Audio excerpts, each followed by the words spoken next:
9장. 나는 그리스도 안에서 참말을 하고 거짓말을 하지 않습니다. 내 양심이 성령을 힘입어서 이것을 증언하여 줍니다. 나에게는 큰 슬픔이 있고 내 마음에는 끊임없는 고통이 있습니다.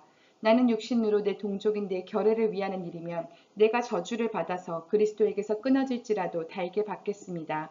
내 동족은 이스라엘 백성입니다. 그들에게는 하나님의 자녀로서의 신분이 있고 하나님을 모시는 영광이 있고 하나님과 맺은 언약들이 있고 율법이 있고 예배가 있고 하나님의 약속들이 있습니다. 족장들은 그들의 조상이요 그리스도도 육신으로는 그들에게서 태어나셨습니다. 그는 만물 위에 계시며 영원토록 찬송을 받으실 하나님이십니다. 아멘. 그러나 하나님의 약속의 말씀이 패했다고는 할 수 없습니다. 이스라엘에게서 태어난 사람이라고 해서 다 이스라엘 사람이 아니고 아브라함의 자손이라고 해서 다 그의 자녀가 아닙니다. 다만 이삭에게서 태어난 사람만을 너의 자손이라고 부르겠다 하셨습니다. 이것은 곧 육신의 자녀가 하나님의 자녀가 되는 것이 아니라 약속의 자녀가 참 자손으로 여겨지리라는 것을 뜻합니다. 그 약속의 말씀은 내년에 내가 다시 올 때쯤에는 사라에게 아들이 있을 것이다 한 것입니다. 그뿐만 아니라 리브가도 우리 조상 이삭 한 사람에게서 쌍둥이 아들을 수태하였는데 그들이 태어나기도 전에 무슨 선이나 악을 행하기도 전에 택하심이라는 원리를 따라 세우신 하나님의 계획이 살아있게 하시려고 또 이러한 일이 사람의 행위에 근거하는 것이 아니라 부르시는 분께 달려있음을 나타내시려고 하나님께서 리브가에게 말씀하시기를 형이 동생을 섬길 것이다 하셨습니다. 이것은 성경에 기록한 바 내가 야곱을 사랑하고 에서를 미워하였다 한 것과 같습니다. 그러면 우리가 무엇이라고 말을 해야겠습니까? 하나님이 불공평하신 분이라는 말입니까? 그럴 수 없습니다. 하나님께서 모세에게 말씀하시기를 내가 긍휼히 여길 사람을 긍휼히 여기고 불쌍히 여길 사람을 불쌍히 여기겠다 하셨습니다. 그러므로 그것은 사람의 의지나 노력에 달려있는 것이 아니라 하나님의 자비에 달려 있습니다. 그래서 성경에 바로를 두고 말씀하시기를 내가 이 일을 하려고 너를 세웠다. 곧 너로 말미암아 내 능력을 나타내고 내 이름을 온 땅에 전파하게 하려는 것이다 하셨습니다.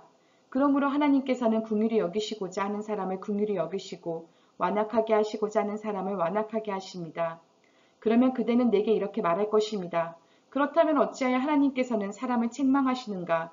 누가 하나님의 뜻에 거역할 수 있다는 말인가? 오 사람아, 그대가 무엇이기에 하나님께 감히 말대답을 합니까?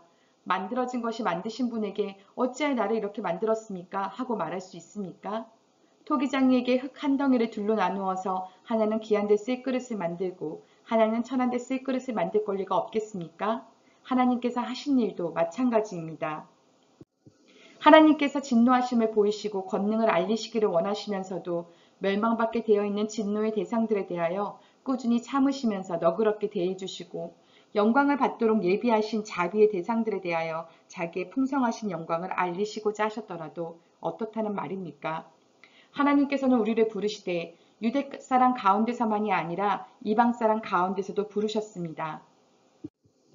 그것은 하나님이 호세아의 글 속에서 하신 말씀과 같습니다. 나는 내 백성이 아닌 사람을 내 백성이라고 하겠다. 내가 사랑하지 않던 백성을 사랑하는 백성이라고 하겠다. 너희는 내 백성이 아니다 하고 말씀하신 그곳에서 그들은 살아계신 하나님의 자녀라고 일컬음을 받을 것이다. 그리고 또 이사야는 이스라엘을 두고 이렇게 외쳤습니다. 이스라엘 자손의 수가 바다의 모래와 같이 많을지라도 남은 사람만이 구원을 얻을 것이다. 주님께서는 그 말씀하신 것을 온전히 그리고 조속히 온 땅에서 이루실 것이다. 그것은 또한 이사야가 미리 말한 바 만군의 주님께서 우리에게 씨를 남겨주지 않으셨더라면 우리는 소돔과 같이 되고 고모라와 같이 되었을 것이다 한 것과 같습니다. 그러면 우리가 무엇이라고 말해야 하겠습니까? 의를 추구하지 않은 이방 사람들이 의를 얻었습니다. 그것은 믿음에서 난 의입니다. 그런데 이스라엘은 의의 율법을 추구하였지만 그 율법에 이르지 못하였습니다. 어찌하여 그렇게 되었습니까? 그들은 믿음에 근거하여 의에 이르려고 한 것이 아니라 행위에 근거하여 의에 이르려고 했기 때문입니다. 그들은 걸림돌에 걸려 넘어진 것입니다. 그것은 성경에 기록한 바와 같습니다. 보아라, 내가 시온에 부딪히는 돌과 걸려 넘어지게 하는 바위를 둔다. 그러나 그를 믿는 사람은 부끄러움을 당하지 않을 것이다.